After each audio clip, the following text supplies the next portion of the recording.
আসসালামু আলাইকুম আরহামাতুল্লাহ। প্রিয় ভাই ও বোনেরা, আজকে আমি তোমাদেরকে জানাবো কোন দোয়াটি পাঠ করলে 90 বছরের গুনাহ মাফ হবে। এমন একটা দোয়া বা আমল তোমাদেরকে শিখিয়ে দিব। প্রতিদিন অন্তত একবার হলেও এই দোয়াটি তোমরা পাঠ করবে। দোয়াটি কি? খুবই ছোট্ট একটা দোয়া।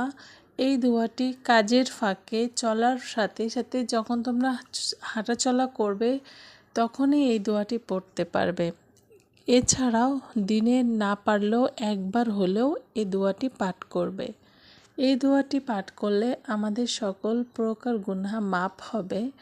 এছাড়াও আমাদের এক হাদিসে এসেছে, এই দোয়াটি যদি কেউ প্রতিদিন একবার হলেও পাঠ করে, আল্লাহ পাক তার 90 বছরের গুনাহ মাফ করে দিবেন ইনশাআল্লাহ। প্রিয় ভাই ও বোনেরা, দোয়াটি কি আগে জেনে নেই। দোয়াটি হচ্ছে সূরা কাসাসের আয়াত নাম্বার 16 থেকে নেওয়া হয়েছে। দোয়াটি হচ্ছে রাব্বি ইন্নি জালামতু নাফসি ফাগফিরলি। আমি আবারও বলছি, রাব্বি ইন্নি জালামতু নাফসি ফাগফিরলি।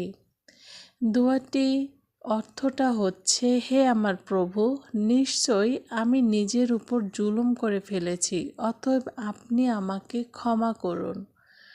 সম্মানিত দিনী ভাই ও বোনেরা, আপনারা বুঝতেই পারছেন, এর অর্থটা শুনে আমরা বুঝতে পারছি যে আমরা নিজের উপরে অনেক সময় জুলুম করে ফেলি, অনেক পাপ কাজ করে ফেলি, অনেক গুনাহ করে ফেলি, যার জন্য এই আয়াতটি আল্লাহ পাক নাজিল করেছেন। কোনো বান্দা যদি এই আয়াতটি পাঠ করে, সে আল্লাহর কাছে তার ভুলের জন্য ক্ষমা চায়।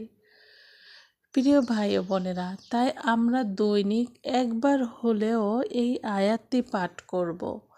সবাই নিজে এই আয়াতটি পাঠ করবে, অন্যকেও পাঠ করতে সহায়তা করবে।